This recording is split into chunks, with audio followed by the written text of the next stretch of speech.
Bapak-bapak, ibu-ibu, dan segenap pemirsa TV One di seluruh tanah air yang saya cintai. Inti dari ajaran agama adalah tentang akhlak. Itu sebabnya Rasulullah menyatakan, aku diutus ke alam ini hanya untuk satu tugas, memperbaiki akhlak. Kepada siapa kita harus berakhlak?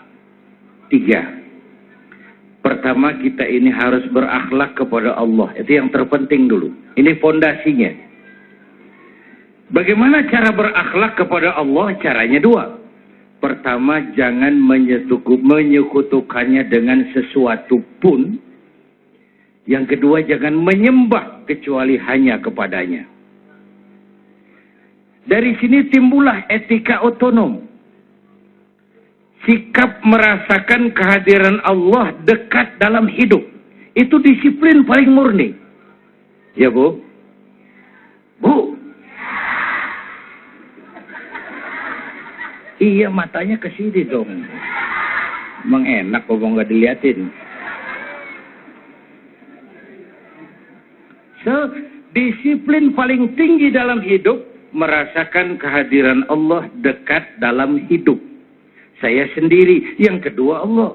Saya berdua, yang ketiga Allah. Ini membangun sikap moral, disiplin otonom. Disiplin kita kan sekarang kayak anak muda naik motor itu, Pak. Ngebut, lampu merah, nyodok terus. Di stop sama polisi. SIM, ada, Pak. SNK, punya, Pak. Tahu lampu merah? Tahu, Pak. Kenapa jalan terus? Saya nggak tahu, ada Bapak. Disiplin kita ya begitu itu. Disiplin kita ya begitu itu. Maka konsep disiplin ini tuangkan dalam syariah agar manusia sebagai makhluk yang mulia hidup secara manusiawi. Bahwa laki-laki senang sama perempuan. Senang nggak? Normal. Kalau nggak senang saya ragu-ragu itu. Perempuan suka laki-laki normal. Islam membentuk disiplin lewat namanya syariah. Kau laki-laki suka apa perempuan? Perempuan suka sama, oke, boleh. Lewat sini loh. Lewat pintu yang disebut nikah. Nikah. Ayam nggak punya disiplin. Kalau sudah datang syahwat, jadi nggak peduli banyak orang apa enggak. Dan nggak usah peduli ini ibu saya apa bukan. Namanya juga ayam. Salah satu keuntungan kiai dalam Islam, kiai boleh kawin. Jujur Pak, saya kalau kiai nggak boleh kawin, saya pilih berhenti jadi kiai, Pak. Rontok rambut, Pak.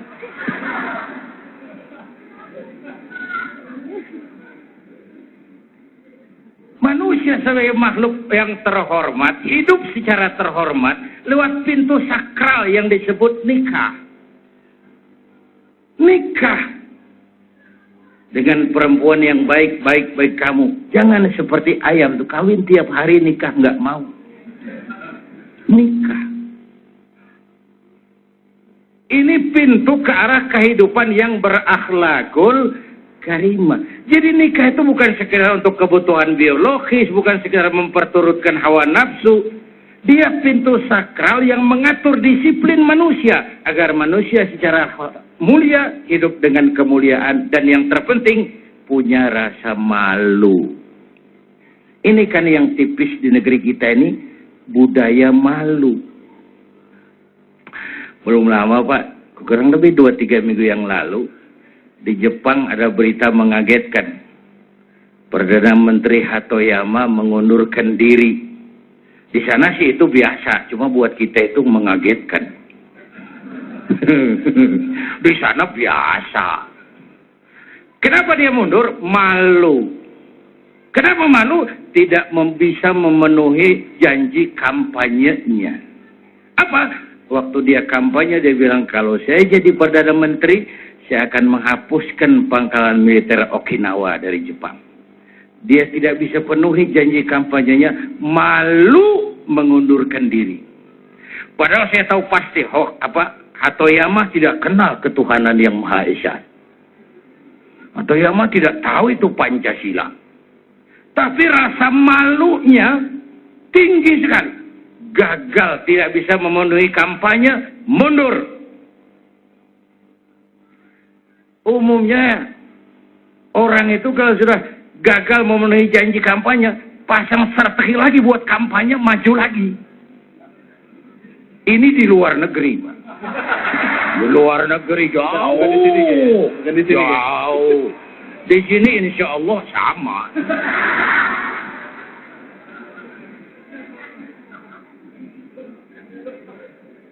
Di Jepang, kereta api tabrakan, Menteri Perhubungan mundur. Kenapa? Malu. Di kita, petugas palang pintu dipecat.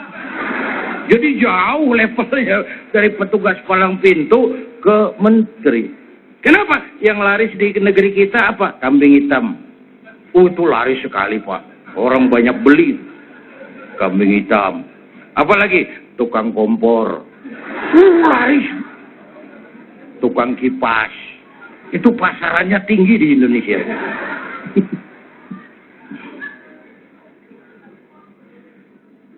Kemelutnya dalam bidang penegakan keadilan juga begitu. Ada orang teriak, ada maling sapi tuh. Yang dibilang maling sapi nunjuk lagi, alah dia juga nyolong ayam. Kapan mau beres urusan? Nanti yang nyolong sapi cari dalil lagi. Demi Allah, Pak, saya nggak nyolong sapi. Saya tuh nyolong tambang. Cuman saya nggak tahu ujungnya ada sapi. Lebih enteng lagi urusan. Jadi Pak Baliut. Karena kita nggak dewasa. Akhlak kepada Allah. 13 tahun Nabi melaksanakan ini di Mekah. Menanamkan tauhid, menanamkan akhlak kepada Allah, pasang pondasi. Dengan hitungan, kalau pondasi kuat, apapun yang mau bangun di atasnya aman. Kalau pondasi rapuh, bangunan runtuh. Bangunan bagaimana pondasinya. Orang hidup bagaimana kualitas keimanannya. Kita tidak mungkin membendung teknologi modern. Itu sebabnya dari awal Quran kasih peringatan, Iqra, tapi harus Bismi Rabbika. Kalau Iqra dilepaskan dengan Bismi Rabbika, sekarang hasilnya ilmu pengetahuan jadi bencana. Hasil teknologi jadi musibah. Karena Iqra tidak bergandengan dengan Bismi Rabbika. Baca, tapi harus dengan nama Tuhanmu. Baik, terima kasih banyak. Pak Kiai, nanti kita akan lanjutkan lagi. Rasulullah SAW bersabda, dan sungguh kalian akan mengikuti jejak langkah orang-orang sebelum kamu, sejengkal demi sejengkal, dan selangkah demi selangkah. Hingga meskipun mereka masuk ke lubang biawak, niscaya akan mengikuti juga. Para sahabat bertanya, ya Rasulullah, apakah mereka itu adalah orang-orang Yahudi dan orang Nasrani? Rasulullah menjawab, siapa lagi kalau bukan mereka? Ya, pemirsa, Damai Indonesiaku akan segera kembali. Kita akan membahas lagi tentang bagaimana perzinahan dan juga budaya di Indonesia ini sudah mulai meninggalkan nilai-nilai Islam. Jangan kemana-mana, tetaplah di Damai Indonesiaku. Allah Subhanahu wa taala berfirman, A'udzu billahi minasy syaithanir rajim. Bismillahirrahmanirrahim. Wa la taqrabuz zina innahu kana fahisha. Innahu kana fahishatan wa sa'a sabila. Shadaqallahul azim. Janganlah kita semua, kalian semua mendekati perbuatan zina, karena sungguhnya perbuatan zina itu adalah merupakan perbuatan yang keji dan seburuk-buruknya jalan. Mudah-mudahan kita dilindungi Allah dari perbuatan yang jelek, yang buruk tersebut. Di malam ada bola di TV? Ya ingat loh, masa ya lupa. Kalau gitu ingat juga kan lagu Selamat Ulang Tahun?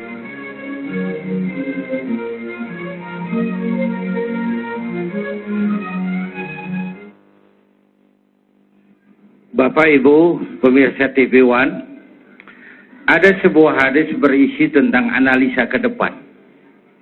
Rasul menjelaskan inna min asratis sa'ah, di antara tanda-tanda kiamat.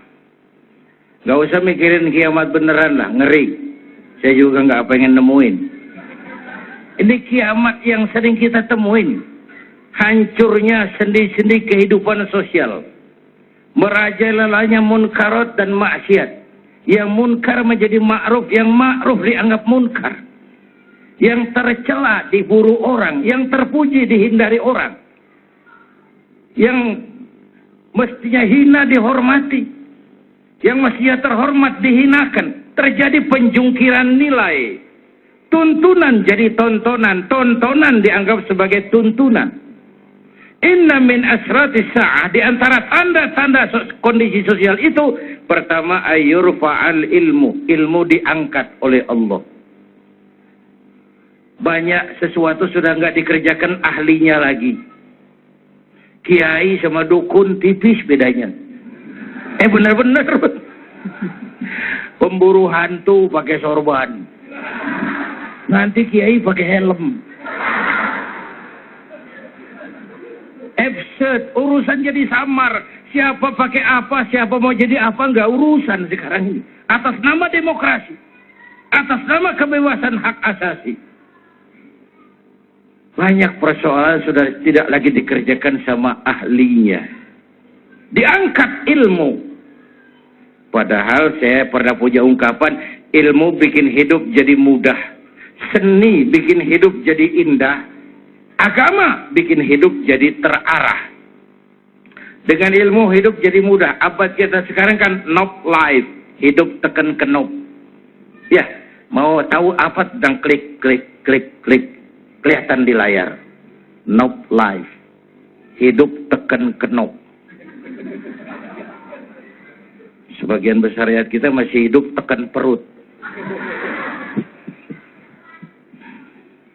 Ilmu bikin hidup jadi mudah. Aspek ibadahnya terasa tuh. Dulu tahun 50-an, kita orang Indonesia nih kalau pergi haji ke Mekah 6 bulan, Pak. Tahun 50-an, 6 bulan. Orang udah lupa, dia baru pulang tuh. 6 bulan. Yang ada coba kapal laut tuh, 2 minggu perjalanan, boleh pergi 1 bulan. Mekah Madinah onta, 1 minggu itu Mekah Madinah pakai onta. Sekarang orang berhaji cukup 1 bulan. Kenapa? Ada ilmu yang bikin Boeing motong waktu 5 bulan. Ilmu bikin hidup jadi mudah. Cepot itu kalau dipegang Asep Sunandar bisa selawat badar itu. Yang megangnya sih beda tuh. Ilmu juga begitu. Karena itu ilmu bikin hidup jadi mudah, seni bikin hidup jadi indah. Baca Quran, ibadah dengan seni tilawah terasa keindahannya. Dakwah ibadah dengan seni terasa sentuhannya. Dengan seni hidup jadi indah, dengan agama hidup jadi terarah. Coba kita masuk yang kedua. Apa kata Nabi tanda kiamat itu? Ilmu diangkat. Banyak hal dikerjakan orang bodoh. Yang kedua, wayafsual zina. Zina jadi pekerjaan hari-hari. Jadi pemandangan umum, dianggap biasa, tidak tabu lagi. Orang lebih menghargai selingkuh daripada poligami.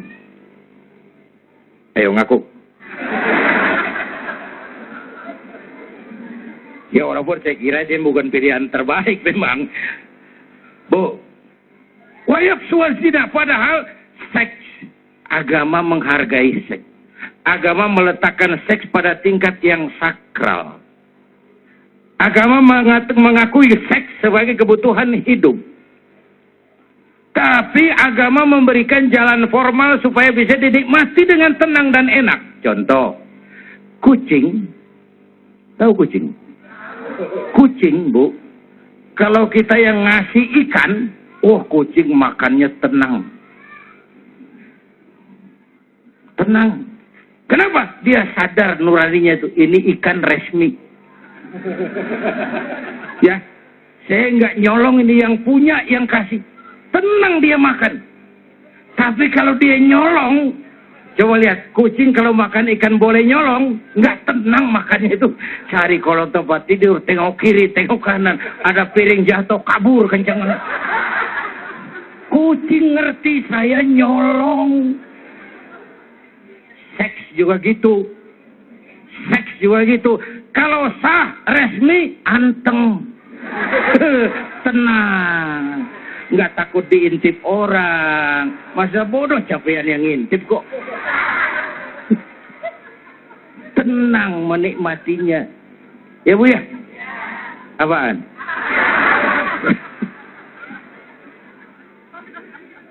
Coba Quran bicara seks itu sopan sekali bahasanya. Coba.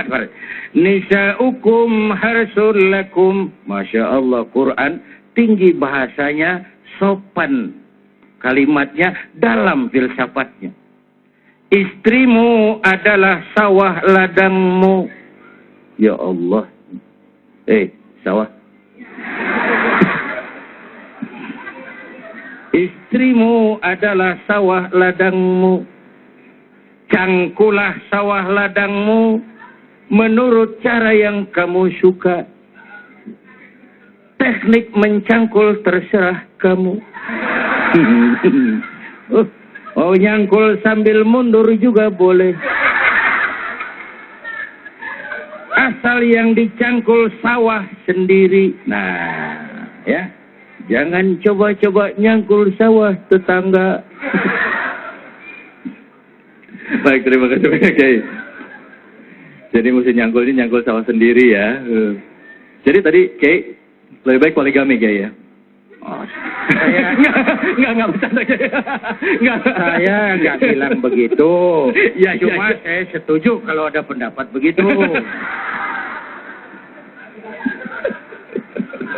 Ini ilmu Pak Priyo. Baik, kita jawab dulu. Halo, assalamualaikum. Assalamualaikum. Waalaikumsalam warahmatullahi wabarakatuh. Bapak siapa di mana nih Pak? Bapak Waldi Bapak Waldi di Cawang. Cawang. Silakan Pak Waldi. Pertanyaannya apa kepada Kiai? Assalamualaikum Pak Kiai. Waalaikumsalam. Saya mau nanya ke Kiai, bagaimana hukumnya kalau berzina? Wah. Bagaimana hukumnya kalau berzina? Mas Waldi, maaf.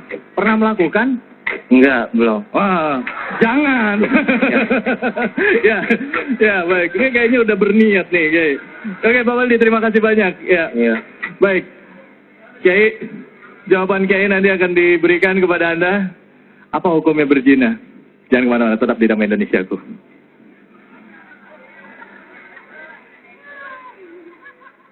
Allah Subhanahu wa taala berfirman dalam surat An-Nur ayat 31.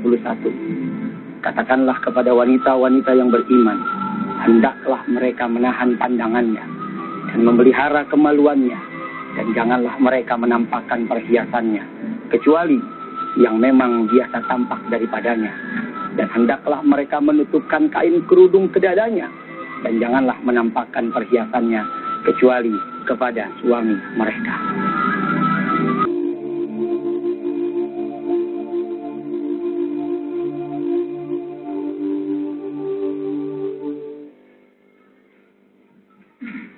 Bapak, Ibu, dan pemirsa TV One yang saya cintai.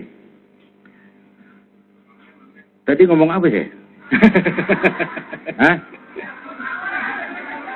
Poligami. Zina dikerjakan terang-terangan. Tanda kiamat. Orang merasa itu lumrah saja.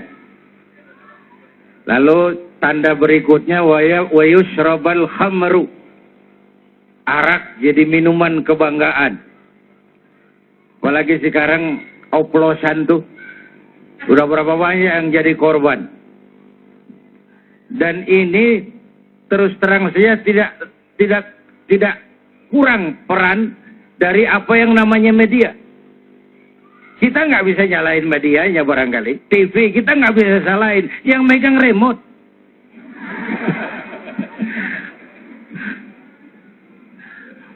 Anak-anak kita dulu saya remaja dilarang nonton gampang. Kunciin pintu, kletek lu keluar kamar patah kaki lu. Aman. Sekarang anak kita gimana ngunciin pintu? Filmnya masuk ke kamar. Ini abad informasi, nggak ada yang bisa dibendung. Kita yang harus punya filter. Anak-anak kita kok salah milih idola. Idola kita itu tidak lain baginda Nabi. Mengapa beridola kan sesuatu yang rentan? rentan dengan pergaulan bebas, rentan dengan kawin cerai, rentan dengan perzinaan. Kok yang kayak gitu dijadikan idola? Selain memang media kita juga, kalau siaran entertain selebritis tiap jam. Kalau siaran dakwah, minus, Pak. Minus. Saya pernah satu stasiun nawarin Kiai, masih berkenan nggak pengantar buka? Berapa lama? 7 menit. Terus potong iklan 4 menit. Jadi saya ngomong 3 menit. Iya, yang lain aja deh. Loh kenapa Kiai? Bukan kenapa, 3 menit mas. Assalamualaikum, assalamualaikum, habis.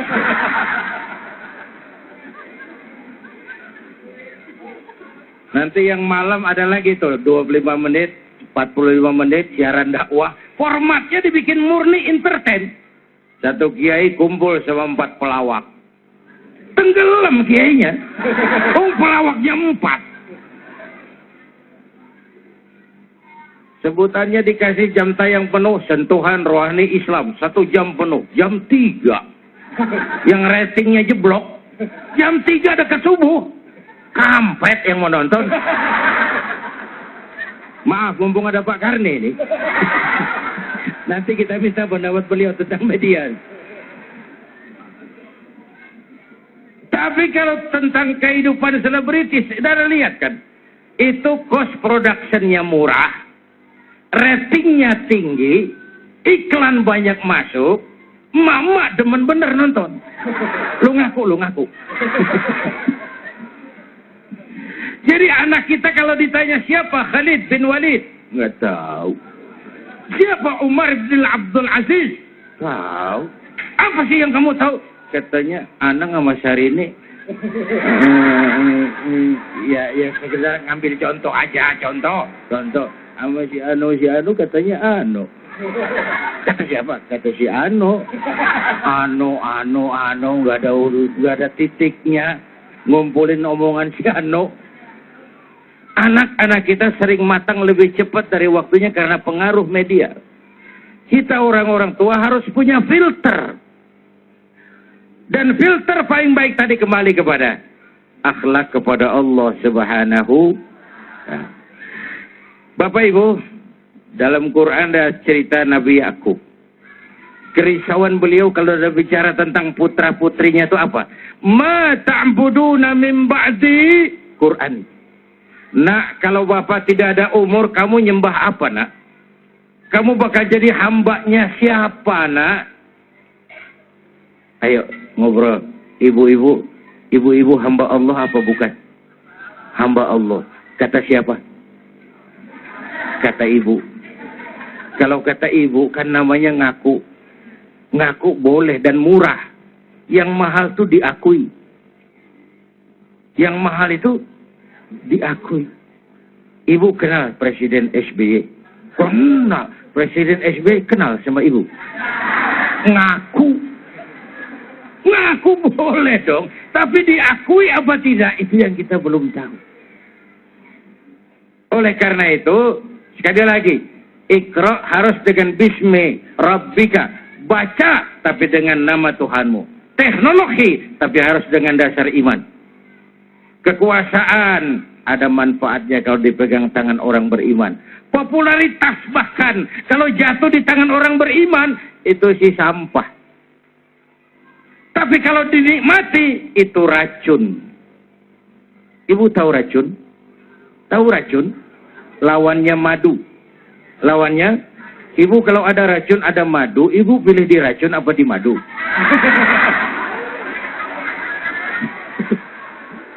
Dua-duanya racun katanya. Baik, terima kasih banyak Kiai. Masih ada satu pertanyaan yang tadi belum dijawab Kiai sebenarnya. Hukumannya untuk pezina itu apa sih Kiai? Ya, sebelum nanti kita masuk ke jadikan mungkin bisa dijawab dulu Kiai tentang masalah perzinahan ini. Hukumnya apa di Islam? Iya. Dalam fikih zina itu 2 macam. Ada zina muhsan dan ghairu muhsan. Zina muhsan, zina yang dikerjakan oleh orang yang sudah berkeluarga. Itu hukumannya lebih berat. Dipendam badannya separuh badan, dilempari batu sampai mati. Ada yang ghairu muhsan. belum berkeluarga, belum bersuami istri, itu dirajam, dicambuk sebanyak 100 kali punggungnya. Tapi yang lebih berat saya mau sampaikan bukan itu, sanksi sosial, Pak. Sanksi sosial. Masyarakat itu punya hukum yang tidak tertulis, tapi kekuatannya lebih dahsyat dari hukum tertulis. Itu yang luar biasa. Sama juga kalau suami ibu korupsi, ibu ke pasar, pedagang pada bisik, bininya koruptor. Ini hukum sosial. Anak kita pergi sekolah, anaknya koruptor. Ini hukum sosial, lebih berat daripada hukum. Dan saya tidak suka membagi-bagi dosa, ada dosa kecil, dosa gede. Itu pada tingkatan awam. Tapi pada tingkatan batin kita lebih tinggi. Jangan lihat besar kecilnya dosa yang kau kerjakan dong, tapi lihat kepada siapa dosa kau lakukan. Jangan juga lihat besar kecilnya sebuah nikmat, tapi lihat siapa yang kasih itu nikmat. Saya kasih contoh, ibu ketemu Presiden SBY, dikasih duit 10.000 rupiah, seneng nggak? Kemana-mana cerita nggak? Padahal 10.000, tapi yang ngasih Presiden. Bagaimana kalau yang ngasih Allah?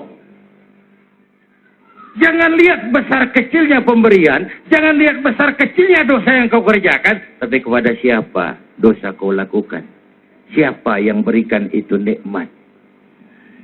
Dan nikmat akan berubah menjadi bencana kalau kita tidak pandai mensyukurinya. Popularitas, penghargaan orang, itu sering jadi racun.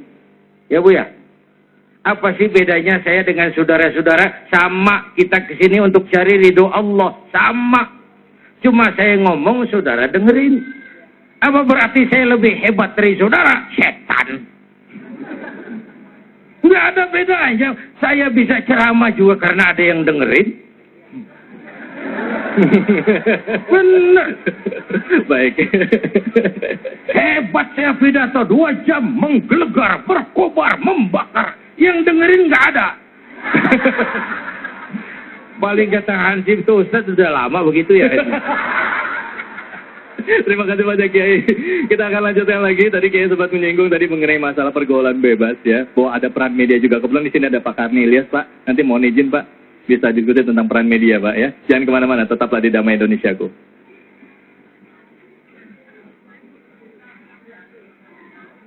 Allah Subhanahu wa taala berfirman dalam surah An-Nur ayat 4. Dan orang-orang yang menuduh wanita yang baik-baik berbuat zina dan mereka tidak mendatangkan 4 orang saksi, maka deralah mereka yang menuduh itu 80 kali derah. Dan janganlah kamu terima kesaksian mereka buat selama-lamanya. Dan mereka itulah orang-orang yang fasik.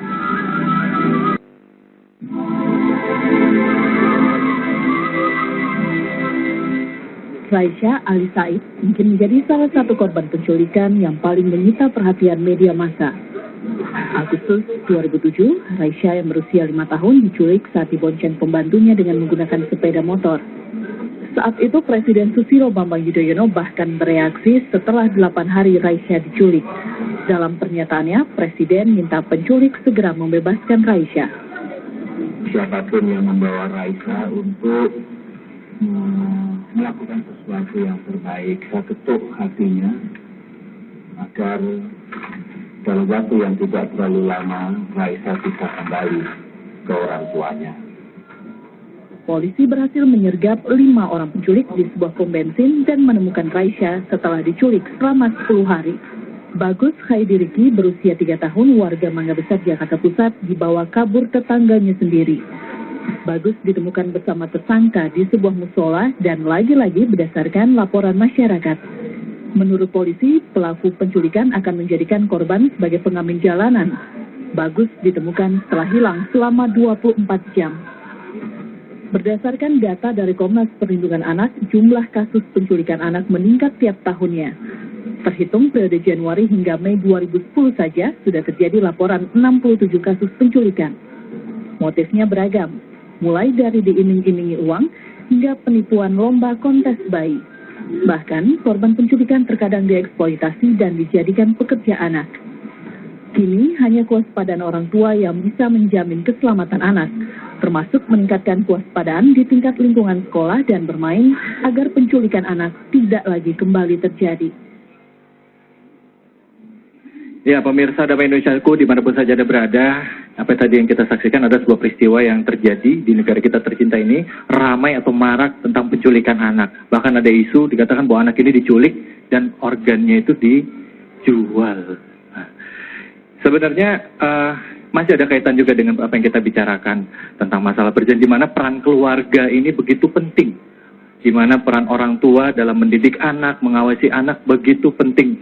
Tapi kadangkala kita sering bingung gitu.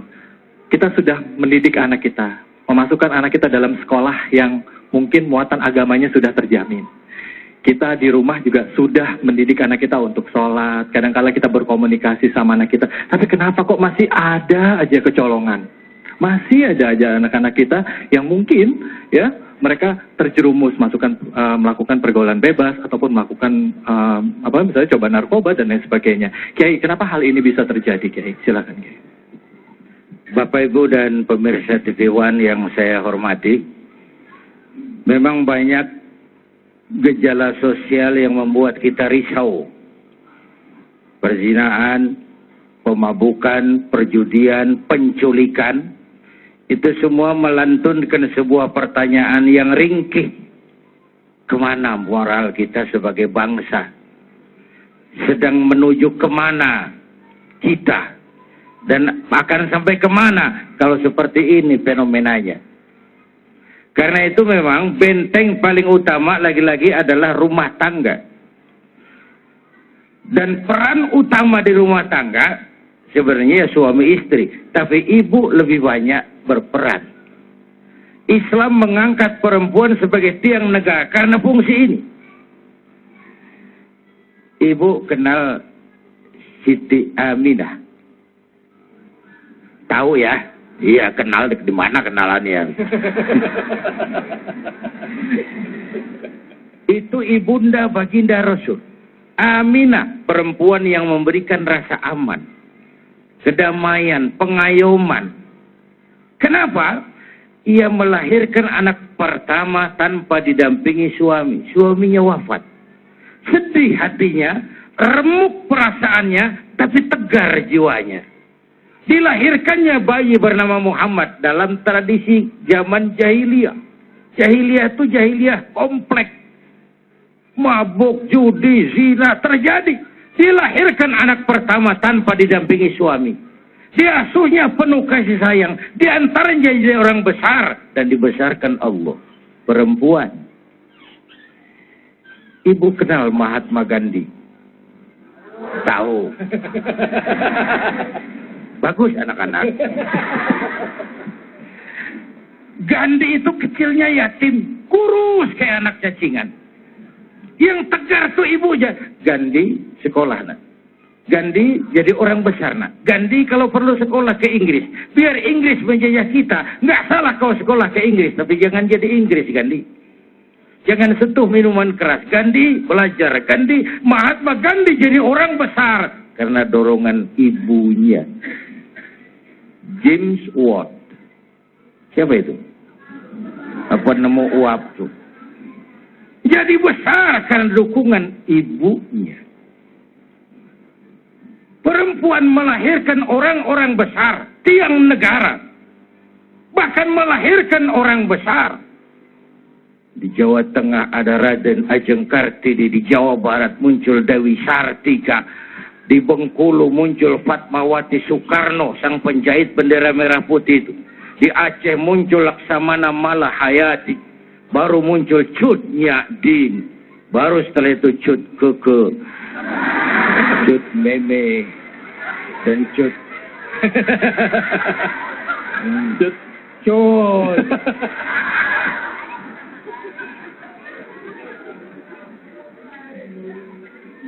Jadi basic utamanya memang Al-Bait, Madrasatul Ula, rumah tangga sekolah yang pertama. Guru anak-anak kita, ibu bapaknya. Ini sekarang zaman kita, banyak orang bisa memberi contoh, tapi sedikit orang bisa menjadi contoh. Memberi contoh mudah, jadi contoh sulit. Banyak kita memberi contoh tapi tidak menjadi contoh. Baik, terima kasih banyak Kiai. Nah, tadi kita sudah mengambil beberapa kesimpulan penting. Banyak orang tua ya meminta anaknya untuk ini tapi tidak bisa memberikan contoh. Nah, saya rasa tepat sekali bicara mengenai masalah pendidikan. Kebetulan hadir di sini Ibu Haja Eli Rizwan. Assalamualaikum Ibu.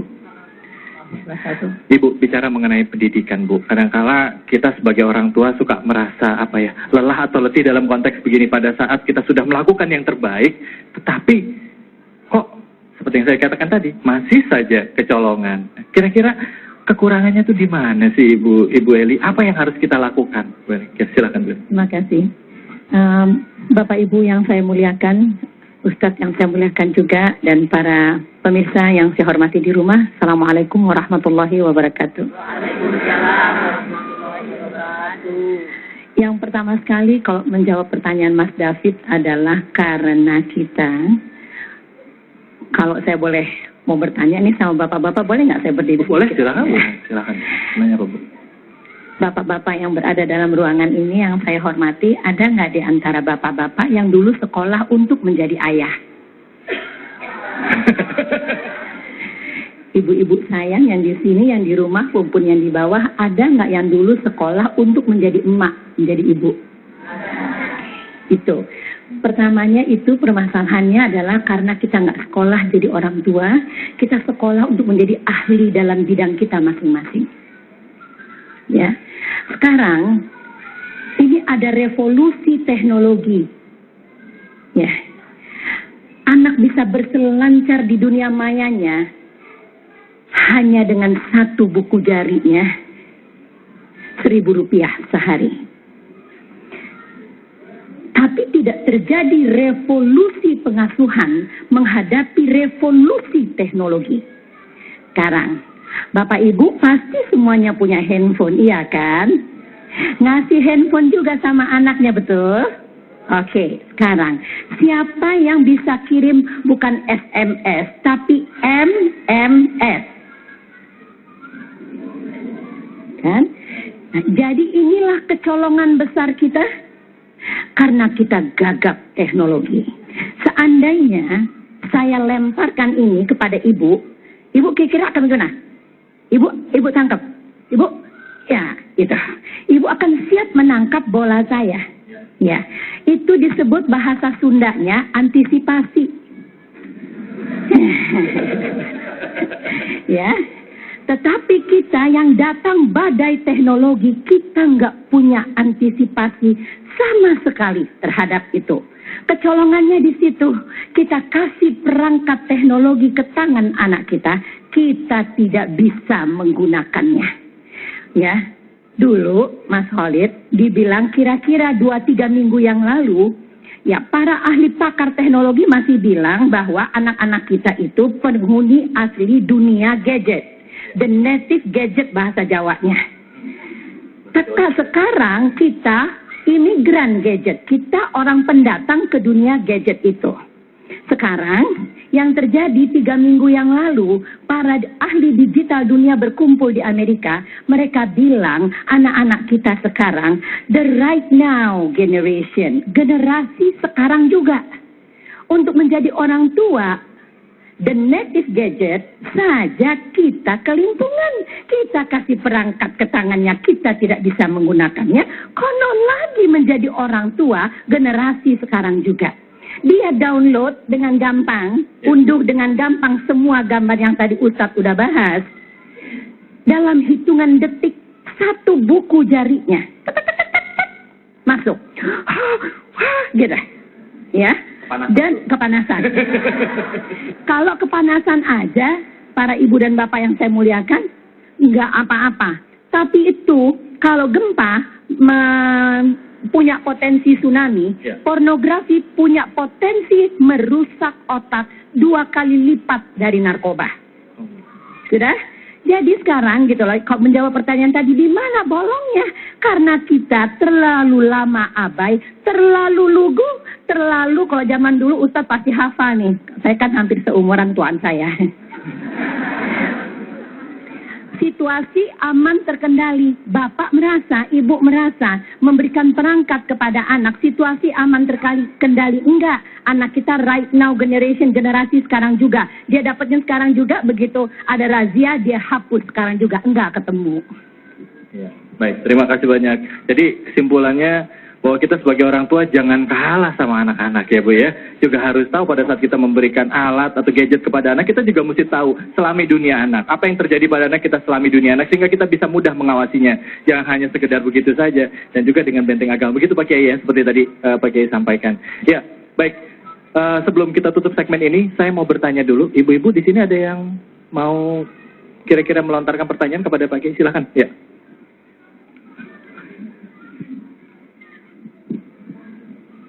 Assalamualaikum warahmatullahi wabarakatuh. Waalaikumsalam warahmatullahi wabarakatuh. Nama saya Nana. Kebetulan tadi Ibu Eli juga barusan membahas mengenai kemajuan teknologi ini ya. Pak Ustadz, tadi kita membahas mengenai masalah perzinahan. Yang kita tahu selama ini yang disebut perzinahan itu sebatas hubungan intim antara laki-laki dan perempuan. Ya. Dengan kemajuan teknologi yang sekarang ini, dengan mudahnya kita bisa berhubungan dengan siapa saja, baik itu sesama jenis ataupun dengan lawan jenis, di mana sekarang ini lagi model-modelnya Pak, untuk kita menyebut lawan jenis kita ataupun siapapun dia dengan sayangku, cintaku, di mana bisa saling merayu. Yang ingin saya tanyakan adalah apakah hal ini bisa dikategorikan sebagai perzinahan? Terima kasih. Baik. Maksudnya kalau chatting itu ngerayu orang ya, lawan chattingnya itu dengan sayangku padahal bukan suami istri gitu. Apakah itu bisa dikatakan sebagai perzinahan gitu? Silakan Mas. Mumpung waktunya masih ada, silakan Mas Dika. Baik, terima kasih. Bismillahirrahmanirrahim. Assalamualaikum warahmatullahi wabarakatuh. Waalaikumsalam warahmatullahi wabarakatuh. Terima kasih atas kesempatan yang diberikan. Nama saya Dika. Ya.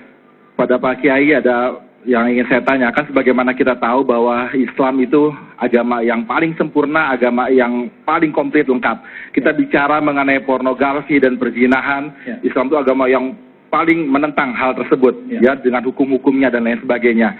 Nah, kalau yang ingin saya tanyakan, apakah bagaimana caranya ketika hukum ini sudah ada dan sudah komplit lengkap tersebut, ya kan, dan itu tidak diterapkan. Saya sempat kebayang apakah perlu penerapan katakanlah syariah Islam dan sebagainya, karena bagaimana wanita itu berpakaian, laki-laki itu harus melihat dan sebagainya. Karena kalau kita lihat ada aksi, ada reaksi. Kadang kita sendiri Ustadz nggak bisa, ketika di depan kita imannya lagi bagus, di depan kita ada orang lewat pakai bikini, rok pendek, pakai tank top, kadang kita astagfirullahaladzim, cuma pusing kita.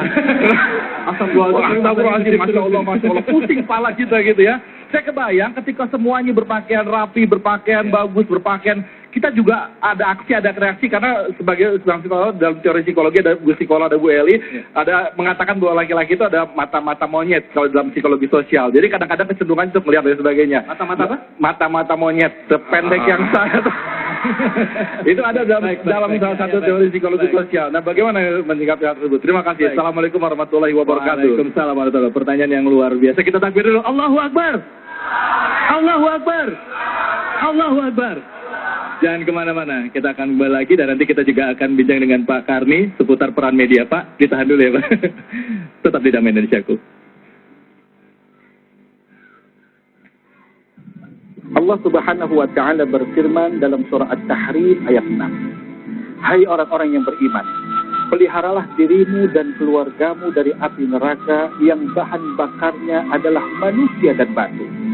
Penjaganya malaikat-malaikat yang kasar, yang keras, yang tidak mendurhakai Allah terhadap apa yang diperintahkan kepada mereka, dan mereka selalu menjalankan apa yang diperintahkan.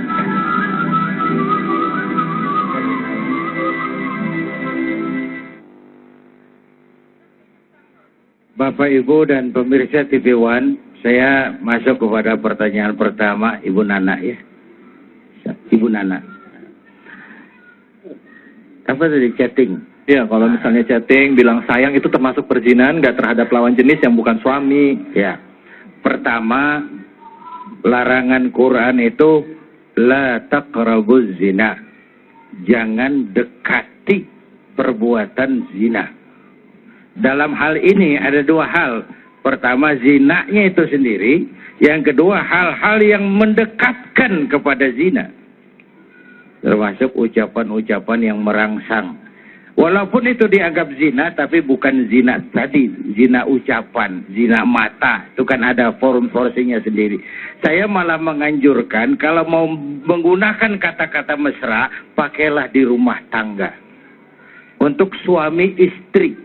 Karena itu yang dicontohkan Nabi. Kalau baru pacaran ya rentan. Memang pacaran itu, cinta itu kan semua indah. Indah. Tapi bagaimana mempertahankan itu yang dicontohkan Nabi. Coba. Bertahun-tahun menikah dengan Siti Aisyah. Rasulullah memanggil istrinya Humairah. Wahai yang kemerah-merahan. Panggilan yang mendatangkan rasa, mengembalikan keharmonisan yang hilang, mengembalikan kehangatan yang lenyap. Justru suami istri yang harus pakai kalimat merangsang, Bu. Bu. Bu. Biasakan semua bapak ya anak-anak. Nabi bertahun-tahun menikah, manggil Aisyah Humairah, wahai yang kemerah-merahan. Cantik kali panggilannya. Kita kadang-kadang jujur tapi nyakitin. Istrinya hitam, sini tem. Perlu kalimat-kalimat indah, mesra, mengembalikan kehangatan, mengembalikan keharmonisan. Perlu, tapi pakai untuk suami istri. Buat anak-anak kita, boya yang wajar saja, jangan berlebihan. Itu saja saya kira. Yang kedua tentang syariat. Ada fungsi, ada posisi. Syariat Islam itu kan tujuannya pertama, wataknya itu pertama, al-musawat bainan nas fi takalifil ahkam. Semua orang sama dalam berhadapan dengan hukum. Kalau ini watak syariat, ini jugalah tujuan kita membangun negara hukum. Yang kedua, syariat itu punya watak taklilut takalif, menyedikitkan beban. Sholat kalau tidak mampu berdiri, boleh duduk. Yang ketiga, ada mulharaj, ada tahapan dalam pelaksanaannya. Karena itu yang tidak disukai Islam adalah sikap yang berlebihan. Cintailah sesuatu sekedarnya. Bencilah sesuatu sekedarnya. Jangan mengidolakan orang berlebih-lebihan. Satu saat kenyataan tidak menguntungkan, kita akan kecewa juga berlebihan. Yang wajar-wajar saja. Cintailah yang kau cintai sekadarnya, karena boleh jadi besok dia kau senangi. Bencilah yang kau benci sekadar saja, karena boleh jadi besok dia kau sukai. Sederhana dalam bersikap. Sebuah episode di zaman Nabi Isa, ada orang menarik-narik perempuan, minta dijatuhi hukuman karena dia berzina. Nabi Isa diam saja. Ya Isa, tegakkan hukum, rajam dia. Diam saja Nabi Isa. Akhirnya masyarakat marah. Setelah masyarakat marah, Nabi Isa bilang begini saja. Siapa yang diantara kamu merasa tidak punya dosa, silakan hukum ini perempuan. Akhirnya majelis bubar. Ini sebuah potret, jangan berlebihan. Kita ini kalau melihat orang salah kan rasanya kita suci bener. Ya, padahal kita mungkin enggaknya bukan enggak zina, tapi enggak ketahuan gitu.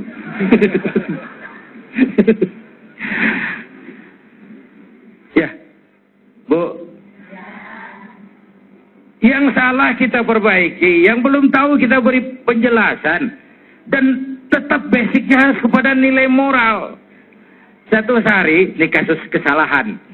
Rasul sedang kumpul di masjid bersama sahabat. Nggak usah bayangkan masjid kita lah. Di masjid zaman Rasul, tiangnya batang kurma, batasnya pelepah kurma dilengkung-lengkung. Sedang ngobrol dengan beberapa sahabat, Ja'al Arabul Badiyah. Datang orang Arab kampung. Gak ngerti akhlak masjid, masuk aja jelonong, gak pakai assalamualaikum, cari pojokan masjid, kencing. Sahabat gregetan, Umar cabut pedang, mau dipedas. Kata Nabi, da'hu ya Umar, biar dia selesaikan kencingnya, biar Umar, biar. Duduk Umar, selesai kencing dipanggil sama Nabi Arab ini. Sini, Mas. Arab dari Jawa. Saya dengerin aja, kenapa sih?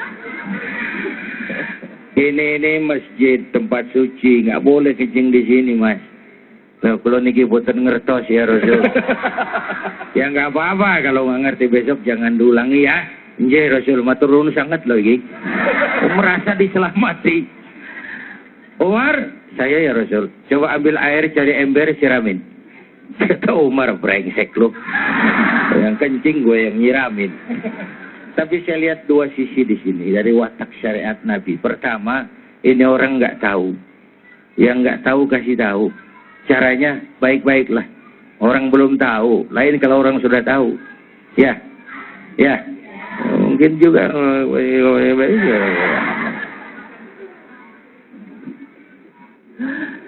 Kiai, berarti syariat ini bisa diterapkan di Indonesia, Kiai? Ya kalau tidak bisa, di dalam kehidupan. Kita nggak bicara Indonesia. Tidak dalam bicara kehidupan. Oh, Oke, baik. Kalau kita bicara Indonesia nanti jadi debatable. Dalam kehidupan. Ya. Dan saya yakin Indonesia memang walaupun bukan negara agama, tapi negaranya orang beragama. Dan dari sejak zaman Jawa, simbol-simbol itu sudah ada. Coba lihat raja-raja Jawa itu alun-alun keraton, masjid besar. Masjid besar, alun-alun keraton. Simbol kehidupan agama dan negara tidak boleh dihadapkan, tapi harus berdampingan. Berdamping, bukan bersanding. Bukan bersanding. Jangan hadapkan agama dengan negara, itu nggak menguntungkan. Bapak Ibu hadirin yang saya hormati, itu potret. Jadi yang belum tahu kasih tahu. Caranya pelan-pelan. Jangan mancing ikan pakai anggur. Ikannya godek marah kita. Ikan goblok anggur nggak doyan. Bukan makanannya. Yang kedua, akhlak syariat itu coba orang kencing sedang enaknya di stop. Wah, mending ditempeleng, Pak. Jadi penyakit loh itu. Biarin dia terusin dulu kencing. Dari penyakit sehingga orang ini merasa benar-benar diselamatkan oleh baginda Rasul. Saya kira itu tentang watak syariat ya. Ya, baik, terima kasih banyak Kiai. Pak Karni, tadi kita bicara bahwa sekarang ini orang banyak beranggapan bahwa media memiliki sumbangsi yang cukup besar juga untuk perilaku bebas di Indonesia saat ini. Bagaimana filter terhadap media itu masih kurang gitu. Nah, sekarang bagaimana? Apakah kita bisa menggunakan media ini juga sebagai salah satu sarana kita? Silakan Pak, bisa berdiri. Salah satu kedudukan saya. Jadi itu. Silakan Pak Kardi, silakan Pak Kardi. Ya, ini kayaknya Pak Ustadz kita Buya Zainuddin udah capek duduk, jadi pengen diri. Ada alasan dia untuk berdiri. Beliau ini sahabat lama saya, ya. Pak Ustadz, hadirin hadirat, pemirsa di rumah. Assalamualaikum warahmatullahi wabarakatuh. Tadi saya ditanya mau bertanya atau tidak, atau menanggapi. Saya bilang nanggapin. Kalau bertanya, saya mau bertanya, apa benar poligami diizinkan? Memang kalau saya baca surat An-Nisa itu ditutup. Hanya kalau kamu bisa berlaku adil, dan Allah sungguh-sungguh tahu bahwa kamu tidak akan bisa berlaku adil. Selesai, Pak Ustaz. Tapi kita fokus kita bukan itu, media. Apa yang dikatakan Pak Ustadz Buya Zainuddin MZ, sahabat saya tadi adalah benar. Bahwa media membawa semua yang buruk. Ya, tapi juga semua yang baik.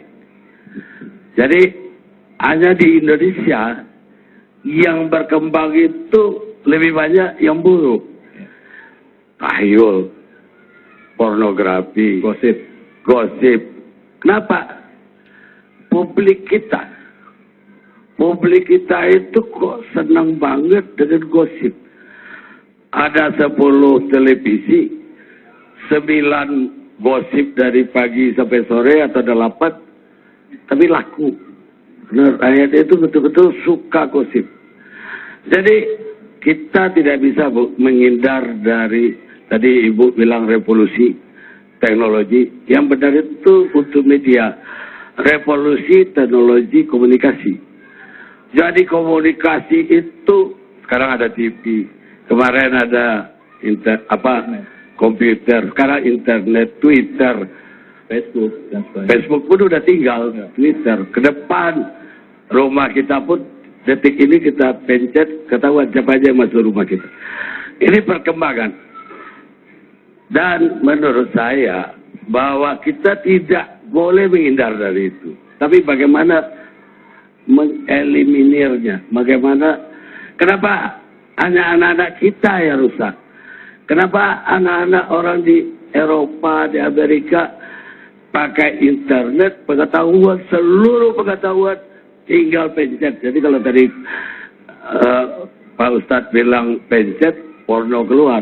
Tapi pencet, apa yang dibilang James Watt lah, Aristoteles, semua detik ini terhidang di depan mata. Betapa majunya teknologi informasi. Jadi kembali ke media di Indonesia. Bagaimana masyarakat menyikapinya? DPR sama pemerintah sudah bikin KPI. Tinggal kalau ada yang tidak setuju dengan tayangan payung, porno, tinggal kirim surat. Karena KPI wajib memfollow-up setiap pengaduan. Ya. Tapi pada malas untuk mengirim. Padahal bisa pakai website. Kembali kepada saya orang media. Saya ketua ATPSI. Saya mengetuai semua asosiasi televisi swasta di Indonesia. Ya. Saya termasuk yang tidak setuju tayul, porno, dan segala macam berlebihan tersebut. Tapi kalau tidak ada rambunya, itu akan semakin menjadi-jadi. Untungnya sudah ada rambunya, ada lembaganya. Dan saya sendiri, kalau Pak Zainuddin MZ hari ini bisa dilihat seluruh rakyat Indonesia, saya 2 tahun lalu membangun TV One. Dari sebuah TV yang sangat dihujat. TV yang paling porno itu namanya La TV. Ada layar tancap, ada kisah tengah malam, ada smackdown yang kekerasan pun situ. Ibu-ibu bisa lihat sekarang, walaupun mungkin tidak enak nonton entertainment, tapi kami ngasihkan komunikasi, termasuk Damai Indonesia. Saya kira TV yang punya, alhamdulillah, kita takbir, Allahu Akbar. Yang punya dakwah 1 jam, alhamdulillah, adalah TV One. Terima kasih. Dan mudah-mudahan ini bisa lebih mencerahkan dan menandingi yang tadi. Jadi kita menyikapi revolusi itu, bukan menyetop revolusi. Terima kasih. Wassalamualaikum warahmatullahi wabarakatuh. Waalaikumsalam warahmatullahi wabarakatuh. Pak Karni, sebenarnya masih ada satu pertanyaan lagi Pak Karni. Mohon jawab. Apakah bisa Pak Karni porsi dakwah ini dibanyakin ya, diperbanyak di stasiun-stasiun TV swasta gitu? Silahkan Pak Karni. Mohon. Ya, kalau boleh saya TV swasta yang lain, itu tergantung direksinya. Kalau TV One Pak? Kalau TV One tergantung kita, kalau semakin memang banyak yang menginginkan, pasti kita kasih. Bagaimana Ibu menginginkan semuanya Bu? Insya Allah. Tidak hanya ibu-ibunya di sini. Baik, terima kasih banyak Pak Karni. Alhamdulillah Rabbil Alamin. Terima kasih banyak Pak Karni. Jadi kembali lagi memang peran dari orang-orang yang mengelola pertelevisian inilah yang mereka harus juga bisa mensortir dan memberikan informasi-informasi yang bermanfaat, diperbanyak informasi yang bermanfaat untuk para pemirsa kita, khususnya pemirsa yang ada di Indonesia. Jangan kemana-mana, Damai Indonesiaku akan segera kembali.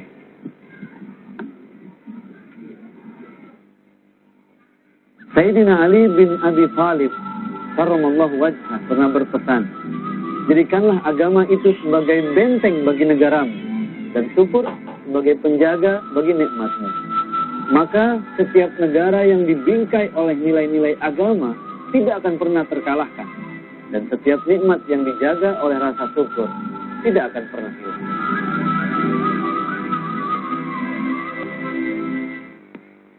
Alhamdulillah Rabbil Alamin. Pemirsa TV One dimanapun saja berada, kita kembali lagi di Damai Indonesiaku. Pembahasan kita begitu menarik. Tadi muncul beberapa pertanyaan dari sekian banyak ya, pertanyaan-pertanyaan yang diberikan. Di antaranya adalah, bagaimana Ibu, apa yang harus saya lakukan ya, seandainya anak saya sudah terlanjur menyaksikan tayangan yang bersifat pornografi tersebut. Tadi Ibu mengatakan bahwa otak itu kan bisa rusak ya Ibu ya, potensinya 2 kali lipat kerusakan otak. Nah, apa yang bisa kita lakukan Ibu? Bismillahirrahmanirrahim. Jadi pertama sekali Bapak Ibu harus memastikan apakah benar anak kita sudah melihat apa belum, dengan cara menanyakan kepada mereka tentang orang lain dulu, tentang temannya. Sekarang anak-anak ya pada suka ngelihat ini gitu. Nanti dia akan bercerita temannya dan nggak sengaja dia akan mengatakan tentang dirinya. Yang kedua, kalau tahan, tarik napas panjang 3 kali, lepaskan pelan-pelan, jangan panik. Itu dulu, relax ya. Yang ketiga, baru tanya sama mereka. Jadi bagaimana perasaanmu? Bukan apa yang kau pikirkan. Kebanyakan anak-anak kita juga nggak pakai pikir dulu, perasaan dulu. Jadi tanya apa perasaannya. Apa yang kau rasakan. Keempat, baru tanya pada dia, menurutmu benar nggak nak kita sebagai muslim atau muslimah lihat hal-hal yang seperti itu? Tunggu dia menjawab. Bapak Ibu, ini penting sekali untuk tidak menasihati pada saat anak emosinya sedang bermasalah. Ya, pergunakanlah bagaimana, mungkin udah sering Ustadz menjelaskan bagaimana menggunakan cara berkomunikasi Nabi Allah Ibrahim ketika beliau akan menyembelih Nabi Ismail. Ya Ismail, aku akan ayah bermimpi menyembelih engkau, bagaimana pendapatmu? Kata-kata meminta pertanyaan atau pendapat anak itu jauh lebih baik daripada menasehati, karena kalau kita menasehati, suara itu di luar kepala. Itu yang penting kita mengingat. Tidak membangun kesadaran diri. Tapi kalau kita tanya bagaimana pendapatmu, suara di dalam kepala. Jadi sebetulnya lengkap sekali sudah Islam ini, Bapak Ibu, kalau kita kembali. Terus kemudian yang berikutnya, baru kita arahkan, kalau yang kurang kita tambahi, yang lebih kita kurang, yang bengkok kita luruskan. Nah, terakhir, Bapak Ibu, ada 4 hal yang penting yang perlu kita perhatikan. 1, hadirkan Allah dalam diri anak. Ada atau tidak ada kita, ya, Allah ada. Kedua, kalau memberikan perangkat dengan alasan, karena hasil riset menunjukkan kita nggak pakai alasan kasih perangkat kepada anak. Ketiga, dengan persyaratan, dengan peraturan, ya, bahwa mama berikan ini nak, tahan pandanganmu, jaga kemaluanmu. Ini kita mungkin lupa mengatakan itu kepada anak-anak kita menyaksikan apa saja tanpa menahannya. Baik. Menahan pandangannya. Ya, baik. Terima kasih banyak, Ibu. Saya yakin begitu banyak yang ingin disampaikan, tapi karena waktunya sangat terbatas. Tapi biar bagaimana, terima kasih banyak, Ibu, atas ilmunya. Mudah-mudahan bermanfaat untuk kita semua. Silakan Ibu bisa kembali duduk lagi. Ya, Pak Kiai, mungkin kira-kira Pak Kiai, apa yang bisa kita simpulkan, Pak Kiai, dari tema kita? Kita tadi menanyakan, ada apa dengan moral bangsa? Apa kesimpulan kita pada sore hari ini, Pak Kiai? Silakan, Kiai. Pertama, saya mau kembali kepada awal pembicaraan. Iqra harus dilandasi dengan Bismi Rabbika. Ilmu dan teknologi harus didasari dengan keimanan. Benar kita diperintah untuk Iqra, untuk tahu banyak hal. Tapi sebelum itu harus landasannya adalah Bismi Rabbika, dengan nama Tuhanmu. 1. Yang kedua, nilai disiplin tertinggi adalah iman. Merasakan kehadiran Allah dekat dalam hidup. Menjadi hamba Allah yang utuh. Kita perlu Allah.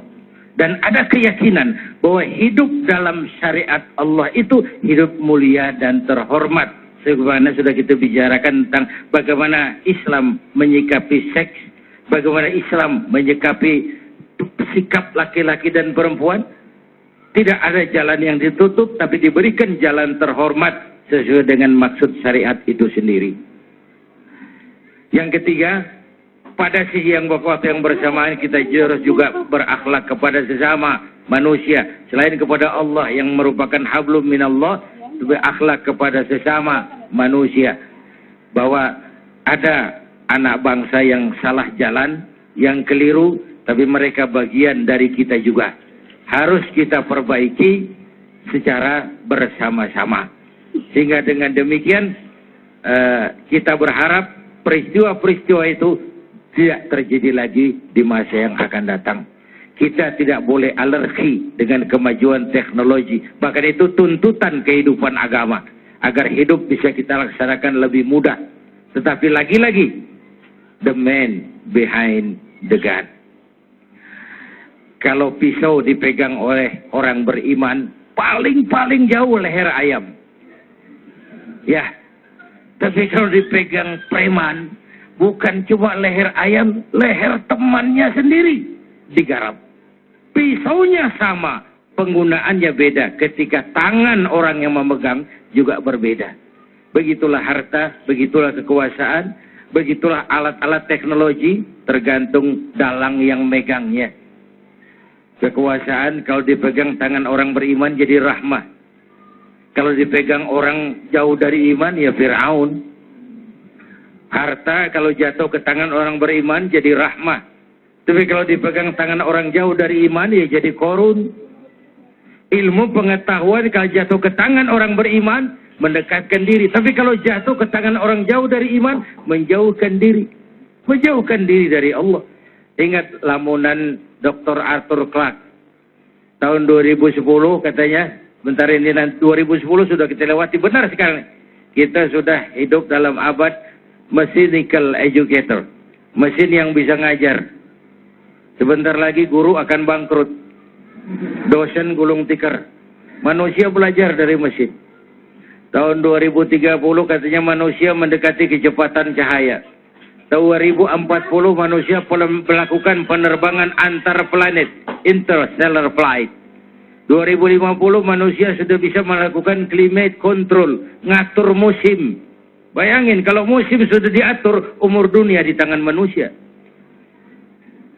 Tahun 2100 akan terjadi puncak kemajuan ilmu. Manusia tidak perlu mati. 2100 itu sudah ditemukan human immortality. Kekekalan manusia. Para dokter sudah sedemikian jeniusnya. Sehingga ditemukanlah sejenis pil anti malaikal maut. Kira-kira. Tuh. Sampai situ kita kembali Quran. Kalla innal insana la yatgha ar-ra'ahus. Manusia sering lupa diri kalau melihat berada dalam kondisi yang mapan. Manusia sering lupa diri kalau merasa kondisinya mapan. Baik kemapanan itu karena popularitas, dikenal orang, karena kekayaan, karena kedudukan. Dikala itu orang mengalami proses degradasi. Kan banyak juga dalam politik orang waktu di bawah teriak berantas korupsi, ganyang korupsi, cuma karena belum dapat kesempatan. Begitu naik lebih gila dari yang diteriakin. Itu terjadi di mana saja. Terjadi di proses peluncuran nilai, proses degradasi namanya. Kehilangan idealisme awal tempat dia berangkat dulu. Dan itu Quran sudah mensinyalir kemajuan ilmu. Iqra kalau lepas dari bismi rabbika akan mengakibatkan manusia mengalami proses degradasi. Baik. Dikira ini. Terima kasih banyak Pak Kiai. Kesimpulannya nanti kita akan berdoa bersama. Jangan kemana-mana, tetaplah di Damai Indonesiaku. Allah Subhanahu wa taala berfirman di dalam surah Al-Ahzab ayat 21. Bismillahirrahmanirrahim. لقد كان لكم في رسول الله أسوة حسنة لمن كان يرجو الله واليوم الآخر وذكر الله كثيرا. Allah Subhanahu wa taala berfirman, sesungguhnya telah ada pada diri Rasulullah suri tauladan yang baik bagi orang-orang yang mengharap rahmat Allah dan kedatangan hari akhir, dan mereka senantiasa mengingat Allah.